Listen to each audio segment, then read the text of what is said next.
दोस्तों, मैं यहाँ लाल किला बनाने आया हूँ। मैं आपको दिखाऊंगा लाल किला कैसे बना। तो वीडियो को पूरा देखें और चैनल को सब्सक्राइब कर लीजिए। वक्त इस दुनिया का सबसे बड़ा और सबसे क्रूर किस्सा गो है। यह अपनी आंखों से साम्राज्यों को बनते, संवरते और फिर खाक में मिलते हुए देखता है। अगर दिल्ली की जमीन पर खड़े होकर वक्त से पूछा जाए कि उसने इस शहर का सबसे सुनहरा और सबसे खौफनाक दौर कहाँ देखा है, तो उसकी उंगली लाल बलुआ पत्थर से बनी एक विशाल और भव्य इमारत की तरफ उठेगी, जिसे आज की दुनिया लाल किला के नाम से जानती है। लेकिन क्या आप जानते हैं कि जिस इमारत को हम लाल किला कहते हैं, उसका यह नाम कभी था ही नहीं। यह नाम तो बहुत बाद में अंग्रेजों की देन है, जिन्होंने इसकी लाल दीवारों को देखकर इसे यह नाम कहना शुरू कर दिया। इसका असली नाम तो किला ए मुबारक था, जिसका मतलब होता है एक भाग्यशाली या पवित्र किला। और इसकी कहानी शुरू होती है एक ऐसे बादशाह के ख्वाब से जिसे पत्थरों में जान फूंकने का शौक था। मुगल बादशाह शाहजहां। बात 1630 के दशक की है। मुगल साम्राज्य की राजधानी उस वक्त आगरा हुआ करती थी। आगरा शहर अपनी तंग गलियों, बढ़ती आबादी और गर्मियों में झुलसा देने वाली गर्मी से परेशान था। शाहजहां, जो अपनी कला और वास्तुकला के प्रेम के लिए जाने जाते थे, उनका मन आगरा से भर चुका था। उन्हें एक ऐसे शहर की तलाश थी जहां वो अपने सपनों की दुनिया बसा सकें। और फिर उनकी नजर गई यमुना के किनारे बसी एक पुरानी जमीन पर, दिल्ली। शाहजहां ने तय किया कि मुगलों का तख्त अब आगरा से दिल्ली जाएगा। 1638 में उन्होंने दिल्ली में एक नया शहर बसाने का हुक्म दिया, जिसे नाम दिया गया शाहजहानाबाद, जिसे आज हम पुरानी दिल्ली कहते हैं। और इसी शहर के बिल्कुल बीचों बीच यमुना नदी के ठीक किनारे नींव रखी गई दुनिया के सबसे आलीशान किले की, किला ए मुबारक की। इस किले को बनाने में पूरे 10 साल का वक्त लगा। उस्ताद अहमद लाहौरी, जिन्होंने ताजमहल का खाका तैयार किया था, उन्हीं के हाथों इस किले का नक्शा भी खींचा गया। 1648 में जब यह किला पूरी तरह से बनकर तैयार हुआ, तब शाहजहां दिल्ली में नहीं बल्कि अफगानिस्तान के काबुल में थे। जैसे ही उन्हें यह पैगाम मिला कि उनका सपनों का किला तैयार है, वो बिना कोई वक्त गवाए दिल्ली की तरफ चल पड़े। इस भव्य किले की बनावट में जो सबसे खास चीज थी, वो थे इसके दरवाजे। लाल किले के 2 सबसे मुख्य प्रवेश द्वार हैं, दिल्ली दरवाजा और लाहौरी दरवाजा। दिल्ली दरवाजा वह द्वार था जहां से निकलकर शाहजहां अक्सर जुमे की नमाज अदा करने जामा मस्जिद जाया करते थे। लेकिन किले का सबसे अहम और शाही दरवाजा था लाहौरी दरवाजा। इसका नाम लाहौरी इसलिए पड़ा क्योंकि इसका मुंह लाहौर शहर की तरफ खुलता था। मुगलों के द्वार में आगरा, दिल्ली और लाहौर, ये तीनों शहर सत्ता के सबसे बड़े केंद्र थे। लेकिन आज जब आप लाहौरी दरवाजे को चांदनी चौक की तरफ से देखते हैं, तो आपको दरवाजा सीधा नजर नहीं आता, बल्कि उसके आगे एक बड़ी सी दीवार नजर आती है। यह दीवार शाहजहां ने नहीं बनवाई थी, इसे बनवाया था उनके बेटे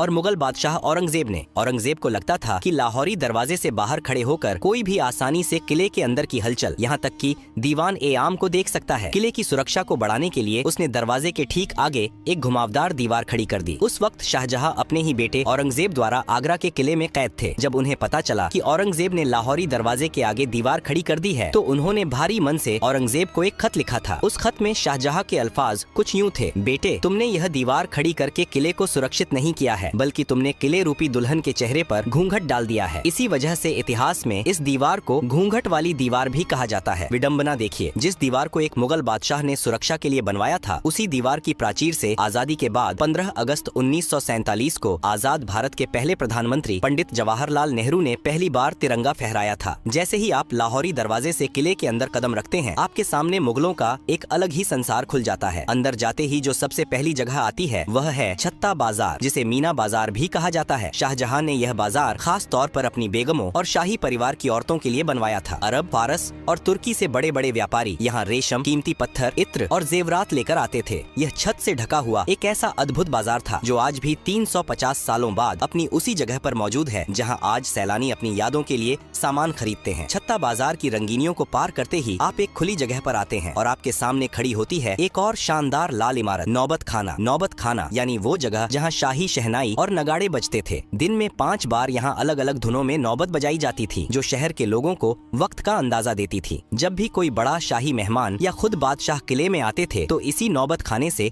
नगाड़ों की गूंज पूरी दिल्ली में यह ऐलान कर देती थी कि शहंशाह तशरीफ ला रहे हैं। यह वही नौबत खाना है जहां बाद के मुगल काल में सत्ता के खूनी खेल खेले गए और जहां बादशाह जहांदार शाह और फर्रुखसियर का कत्ल किया गया था। नौबत खाने की खूनी और संगीतमय दहलीज को पार करते ही आपके सामने एक विशाल और खुला हुआ प्रांगण आता है। यह वह जगह है जहाँ मुगल सल्तनत की आवाज गूंजा करती थी। लाल बलुआ पत्थर के भव्य और नक्काशीदार खंभों पर टिका यह मंडप दीवान ए आम कहलाता है। नाम से ही स्पष्ट है कि यह वह दरबार था जहाँ एक आम इंसान, एक फकीर या एक किसान भी अपने बादशाह के सामने अपनी फरियाद लेकर आ सकता था। दीवान ए आम के बिल्कुल बीचों बीच दीवार के साथ सटा हुआ संगमरमर से बना एक बेहद खूबसूरत और ऊंचा झरोखा सिंहासन है। जब शाहजहां या मुगले आजम यहाँ बैठते थे तो उन्हें पूरे दरबार का साफ नजारा दिखता था। इस भव्य सिंहासन को नशेमन ए जिल ए इलाही कहा जाता था, जिसका शाब्दिक अर्थ है धरती पर ईश्वर की परछाई का निवास। मुगल बादशाह खुद को खुदा का नुमाइंदा मानते थे और यह सिंहासन उसी रुतबे का प्रतीक था। इस ऊंचे सिंहासन के ठीक नीचे संगमरमर का एक शानदार चबूतरा रखा हुआ है। यह वह जगह थी जहां वजीर ए आजम प्रधानमंत्री खड़े होकर अवाम की अर्जियां जोर जोर से पढ़ते थे और बादशाह सलामत ऊपर बैठकर अपना फैसला सुनाते थे। लेकिन दीवान ए आम के इस सिंहासन की सबसे अद्भुत चीज है इसके पीछे की दीवार। अगर आप कभी करीब से गौर करें तो इस काले संगमरमर की दीवार पर रंग बिरंगे कीमती पत्थरों को तराश कर बनाई गई एक ऐसी चित्रकारी है जिसकी मिसाल उस दौर में पूरी दुनिया में नहीं मिलती थी। पत्थरों के अंदर पत्थर जड़ने की इस नायाब कला को परचिनकारी कहा जाता है। इस बेमिसाल नक्काशी को एक मशहूर विदेशी कलाकार ने अपने हाथों से उकेरा था। इस दीवार पर पक्षियों, फूलों और यूनानी देवता की आकृतियाँ इतनी सजीव हैं कि लगता है जैसे पत्थर अब भी बोल पड़ेंगे। दीवान ए आम की इस आम दुनिया से निकलकर जब हम किले के और अंदरूनी हिस्सों की तरफ बढ़ते हैं तो वास्तुकला पूरी तरह बदल जाती है। लाल पत्थरों की जगह अब सफेद चमकता हुआ संगमरमर ले लेता है। यह मुगल साम्राज्य का सबसे सुरक्षित और खास इलाका था। दीवान ए खास, जैसा कि नाम से ही जाहिर है, यह बादशाह का वह निजी और शाही दरबार था जहां अवाम को आने की इजाजत नहीं थी। यहाँ केवल बादशाह के सबसे खास मंत्री, अमीर उमरा, रणनीतिकार, सेनापति और विदेशी मेहमान ही कदम रख सकते थे। दीवान ए खास की भव्यता का अंदाजा आप इस बात से लगा सकते हैं कि किसी जमाने में इस पूरे महल की छत लकड़ी या पत्थर की नहीं बल्कि ठोस चांदी की बनी हुई थी। इसकी सफेद संगमरमर की दीवारों पर सोने का पानी चढ़ा था और फूल पत्तियों की बनावट में असली माणिक, नीलम, पन्ना और पुखराज जैसे बेशकीमती रत्न जड़े हुए थे। आज वहाँ दीवारों पर केवल वो खाली निशान और गड्ढे बचे हैं जिन्हें बाद में लुटेरों ने खुरच कर निकाल लिया था। इसी दीवाने खास के बिल्कुल बीचों बीच रखा जाता था दुनिया का सबसे महंगा, सबसे आलीशान और सबसे चर्चित सिंहासन, तख्त ए ताउस, जिसे दुनिया मयूर सिंहासन के नाम से जानती है। यह सिर्फ बैठने की जगह नहीं थी, यह मुगलों की अकूत दौलत का सबसे बड़ा सबूत था। शुद्ध सोने, चांदी और अनगिनत हीरे जवाहरात से बनी इस मसनद को बनाने में उस दौर में करोड़ों रुपए खर्च हुए थे। इस सिंहासन के ऊपरी हिस्से पर हीरे मोतियों से जड़े 2 मोर बने हुए थे और इसी तख्त ए ताउस के ठीक बीच में जड़ा था मुगल सल्तनत का सबसे बड़ा गुरूर और दुनिया का सबसे नायाब हीरा, कोहिनूर। जब बादशाह शाहजहां अपने शाही लिबास में इस तख्त पर बैठते थे तो उनके मुकुट और सिंहासन की चमक से पूरा दीवान ए खास रोशन हो उठता था। लेकिन वक्त की सुइयां हमेशा एक सी नहीं रहती। जिस महल ने दौलत और शानो शौकत का चरम देखा था, उसने बर्बादी का वो खौफनाक मंजर भी देखा जिसकी कल्पना मुगलों ने ख्वाब में भी नहीं की थी। साल था 1739। ईरान का खूंखार बादशाह नादिर शाह मुगलों की कमजोरी और लाल किले की दौलत की महक सूंघता हुआ दिल्ली आ पहुंचा। उसने दिल्ली की सड़कों पर ऐसा खून खराबा मचाया कि यमुना का पानी लाल हो गया। जब नादिर शाह दीवान ए खास में दाखिल हुआ तो तख्त ए ताउस को देखकर उसकी आंखें फटी रह गईं। नादिर शाह ने दीवान ए खास को बेरहमी से लूटा और लौटते वक्त अपने साथ दुनिया का सबसे बड़ा खजाना, तख्त ए ताउस और कोहिनूर हीरा ईरान ले गया। जो तख्त मुगलों की सबसे बड़ी पहचान था, उसे ईरान ले जाकर टुकड़े टुकड़े कर दिया गया। इतिहासकार बताते हैं कि बाद में उस ऐतिहासिक मयूर सिंहासन के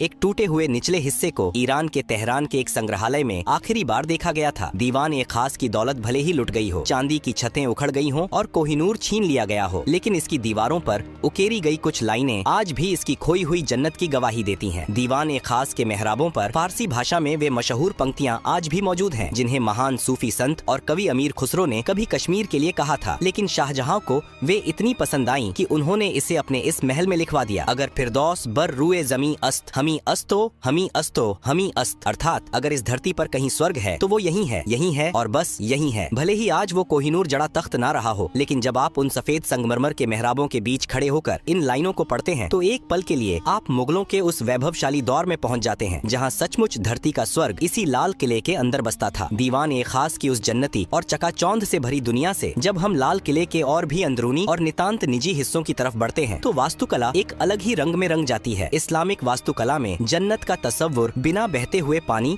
और बागीचों के अधूरा माना जाता है। शाहजहां जो बेहतरीन काम के मुरीद थे, उन्होंने अपनी इस दिल्ली की जन्नत में जान फूंकने के लिए एक ऐसी नहर का निर्माण करवाया जो लाल किले के महलों के ठीक बीचों बीच से होकर गुजरती थी। इसे नाम दिया गया नहर ए बहिश्त, यानी स्वर्ग की नहर। यह कोई आम पानी की नाली नहीं थी। यमुना नदी के पानी को एक खास तकनीक से लाल किले के अंदर लाया गया था। यह नहर ए बहिश्त संगमरमर से बने महलों के फर्श के बीच से खूबसूरत फव्वारों और फूलों की क्यारियों को चूमते हुए गुजरती थी। दिल्ली की झुलसा देने वाली गर्मियों में जब यह ठंडा पानी महलों के अंदर बहता था तो पूरे महल की आबो हवा वातानुकूलित हो जाती थी। पानी के बहने की वह मधुर कलकल आवाज और फव्वारों से उठती खुशबू महलों के अंदर मानो जादू कर देती थी। नहर ए बहिश्त का पानी सबसे पहले जिस शानदार महल से होकर गुजरता था वो था मुगल हरम का सबसे रंगीन और खूबसूरत हिस्सा रंग महल। नाम के ही अनुरूप यह रंगों का महल शाहजहां ने अपनी खास बेगमों, शहजादियों और शाही परिवार की औरतों के लिए बनवाया था। इस महल के बीचों बीच संगमरमर का एक बेहद खूबसूरत कमल के आकार का फव्वारा था, जिसमें जब नहर ए बहिश्त का पानी गिरता था तो वह किसी खिले हुए फूल सा लगता था। रंग महल की छतों और दीवारों पर शीशे और बेशकीमती पत्थर इस तरह जड़े गए थे कि रात के वक्त जब यहाँ मोमबत्तियां जलाई जाती थीं, तो पूरा महल तारों भरे आसमान की तरह झिलमिला उठता था। लेकिन वक्त का सितम देखिए, जिस रंग महल में कभी मुगल शहजादियों की पायलों की झंकार गूंजती थी और इत्र की महक हवाओं में तैरती थी, 1857 के गदर के बाद जब अंग्रेजों ने लाल किले पर कब्जा किया तो उन्होंने इस नायाब महल को अपनी सेना की रसोई में तब्दील कर दिया। उन क्रूर सैनिकों ने दीवारों पर जड़े सारे कीमती पत्थर और शीशे खुरच कर निकाल लिए और उस जन्नती महल की दीवारों को धुएं से काला कर दिया। रंग महल के ठीक बगल में एक और शानदार इमारत खड़ी है जिसका नाम है मुमताज महल। शाहजहां ने इस महल का नाम अपनी सबसे महबूब बेगम मुमताज महल की याद में रखा था, जिनकी मौत इस किले के बनने से कई साल पहले ही हो चुकी थी। मुमताज महल भी शाही औरतों का ही निवास स्थान था। यहाँ की निजता इतनी सख्त थी कि मुगल बादशाह और कुछ खास शहजादों के अलावा परिंदा भी यहाँ पर नहीं मार सकता था। लेकिन इस महल की तकदीर में भी एक गहरा दर्द लिखा था। जिस महल को प्यार की निशानी के तौर पर बनाया गया था, अंग्रेजों ने उसे ही एक खौफनाक कारागार में बदल दिया था। आजादी की लड़ाई में न जाने कितने ही क्रांतिकारियों ने इन संगमरमर की दीवारों के पीछे बेड़ियां पहनी थीं। शाही औरतों के इन महलों के पास ही मुगल बादशाह का अपना सबसे निजी और खास महल था, जिसे खास महल कहा जाता था। यह शाहजहां का अपना निजी महल था, जिसके 3 मुख्य हिस्से थे। पहला था तस्बीह खाना, जहां बैठकर बादशाह अपने खुदा की इबादत करते थे, तस्बीह माला पढ़ते थे। दूसरा कमरा था ख्वाबगाह यानी सपनों का घर, जो मुगल बादशाह का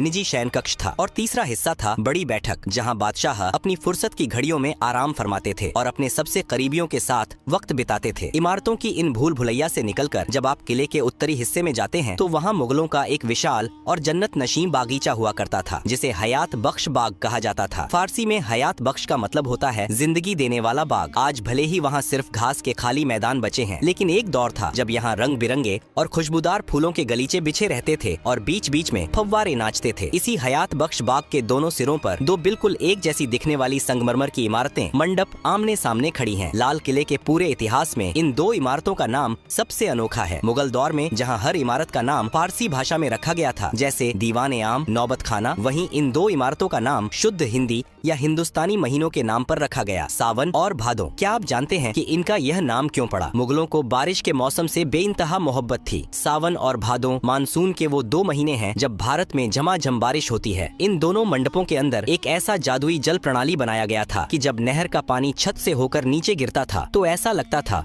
मानो सावन और भादों की मूसलाधार बारिश हो रही हो। जब असली बारिश नहीं होती थी तब भी शाही परिवार के लोग सावन और भादों के मंडप में बैठकर कृत्रिम बारिश का लुत्फ उठाते हुए जन्नत का एहसास करते थे। सावन और भादों के उन हसीन और रोमानी मंडपों से जब हम आगे बढ़ते हैं तो लाल किले की दास्तान अपने सबसे दर्दनाक और आखिरी पड़ाव पर पहुंच जाती है। हयात बख्श बाग के ही पास पानी के एक छोटे से तालाब के बीचों बीच लाल बलुआ पत्थर से बना एक छोटा सा महल खड़ा है, जफर महल। यह कोई आम इमारत नहीं है, यह मुगल सल्तनत के बुझते हुए चिराग की आखिरी लौ थी। इस महल को मुगलों के आखिरी बादशाह बहादुर शाह जफर ने साल 1842 में बनवाया था। लाल किले के लगभग 200 सालों के निर्माण इतिहास में यह किसी भी मुगल बादशाह द्वारा बनवाई गई आखिरी इमारत थी। इसके बाद मुगलों के पास न तो इतना पैसा बचा था और न ही इतनी ताकत कि वो पत्थरों में अपनी दास्तान लिखवा सकें। किले के पिछले हिस्से में एक ऐसा रहस्यमयी और खुफिया दरवाजा भी मौजूद था जिसके बारे में बहुत कम लोग जानते हैं। इसे यमुना दरवाजा कहा जाता था। यह दरवाजा सीधा यमुना नदी की उफनती लहरों की तरफ खुलता था। इसी खुफिया दरवाजे से लगकर मुगल बादशाह की शाही और भव्य नाव खड़ी रहती थी। जब भी शहंशाह को दिल्ली की भीड़ भाड़ से दूर आगरा या लाहौर के सफर पर निकलना होता था तो वो हाथी घोड़ों की बजाय इसी दरवाजे से अपनी शाही नाव पर सवार होकर पानी के रास्ते निकल जाया करते थे। लाल किले की विशाल प्राचीर से सटा हुआ ही एक और बेहद प्राचीन और खुरदुरा किला मौजूद है जिसे सलीमगढ़ का किला कहा जाता है। यह किला लाल किले से भी पुराना है। इसे शेर शाह सूरी के बेटे सलीम शाह सूरी ने 1546 में बनवाया था। मुगलों ने यमुना नदी के ऊपर एक पुल बनवाकर अपने लाल किले को इस पुराने सलीमगढ़ के किले से जोड़ दिया था। लेकिन वक्त का पहिया हमेशा मुगलों के हक में नहीं घूमा। 1857 की आजादी की पहली महान बगावत ने लाल किले की तकदीर और तस्वीर दोनों को हमेशा के लिए बदल कर रख दिया। जब अंग्रेजों ने आखिरकार दिल्ली और इस किले पर कब्जा किया तो उन्होंने इसकी मुगल रूह को ही छलनी कर दिया। लाल किले के अंदर एक बेहद खूबसूरत और तिलिस्मी बाग हुआ करता था, मेहताब बाग, जिसका मतलब होता है चांदनी रात का बागीचा। अंग्रेजों ने अपनी नफरत में इस हसीन बागीचे को बेरहमी से उजाड़ दिया। फूलों और फव्वारों की जगह उन्होंने अपनी फौज के रहने के लिए भद्दी लाल ईंटों वाली नीरस इमारतें खड़ी कर दी। इन इमारतों को सैनिक कक्ष कहा जाता है। आज जब आप लाल किले में मुगल वास्तुकला की बारीक और रेशमी नक्काशी के ठीक सामने अंग्रेजों की बनाई इन चौकोर अंग्रेजी वास्तुकला की इमारतों को देखते हैं तो दोनों के बीच का अंतर चीख चीख कर मुगलों के पतन और अंग्रेजों के जुल्म की गवाही देता है। अंग्रेजों ने लाल किले के लगभग 80% शाही महलों और बागीचों को नष्ट कर दिया था। लेकिन लाल किले के इतिहास का सबसे स्याह और रुला देने वाला दिन वह था जब इसी किले के अंदर, जहां कभी मुगल बादशाहों का एक इशारा पूरी दुनिया का कानून हुआ करता था, वहीं भारत के आखिरी बादशाह बहादुर शाह जफर को एक मुजरिम की तरह खड़ा किया गया। अंग्रेजों ने उन पर 1857 की क्रांति का सरगना होने का मुकदमा चलाया। विडंबना देखिए, जिस दीवान ए खास में बैठकर उनके पुरखे शाहजहां और औरंगजेब दुनिया भर के बादशाहों का इस्तकबाल करते थे, उसी महल में 82 साल के बूढ़े जफर को उनके ही वतन में देशद्रोही करार दे दिया गया। सजा के तौर पर अंग्रेजों ने इस बूढ़े बादशाह को काले पानी की सजा देकर हिंदुस्तान से निकाल दिया और पड़ोसी देश के रंगून शहर में कैद कर दिया। एक बादशाह जिसके पुरखों ने इस महान देश पर सदियों तक राज किया, उसे अपनी आखिरी सांसें एक अनजान देश की सीलन भरी कोठरी में लेनी पड़ी। रंगून की उसी कैद में अपनी मौत का इंतजार करते हुए जब शायर बहादुर शाह जफर की आंखों के सामने दिल्ली और लाल किले का अक्स उभरा तो उनके आंसू छलक पड़े। उन्होंने अपनी आखिरी गजल में अपने टूटे हुए दिल का दर्द इन अमर पंक्तियों में पिरो दिया। कितना है बदनसीब जफर दफन के लिए, 2 गज जमीन भी न मिली कुए यार में। यानी ए जफर, तू कितना बदनसीब है कि तुझे मरने के बाद दफनाने के लिए अपने महबूब वतन की मिट्टी में 2 गज जमीन भी नसीब नहीं हुई। यह लाल किला सिर्फ ईंट, गारे और लाल पत्थरों से बनी कोई बेजान इमारत नहीं है। अगर इस किले ने मुगल सल्तनत के उस चमकते हुए सूरज को आसमान की बुलंदियों को छूते देखा है तो इसने उसी सूरज को अपनी ही आंखों के सामने बेबस होकर डूबते हुए भी देखा है। सत्ता के खूनी संघर्षों से लेकर नादिर शाह की लूट और आजादी की लड़ाई तक लाल किला न जाने कितने तूफानों का इकलौता और खामोश गवाह है। इसके इसी ऐतिहासिक और सांस्कृतिक महत्व को पूरी दुनिया के सामने झुककर सलाम करने के लिए साल 2007 में अंतर्राष्ट्रीय धरोहर संस्था ने इसे विश्व धरोहर स्थल घोषित कर दिया। आज जब हम 15 अगस्त को इस किले की प्राचीर पर आजाद भारत का तिरंगा शान से लहराते हुए देखते हैं तो उन लाल दीवारों में दफन इतिहास की अनगिनत कहानियाँ खामोशी से हमें देख रही होती हैं और मानो कह रही होती हैं, वक्त से बड़ा कोई शहंशाह नहीं होता।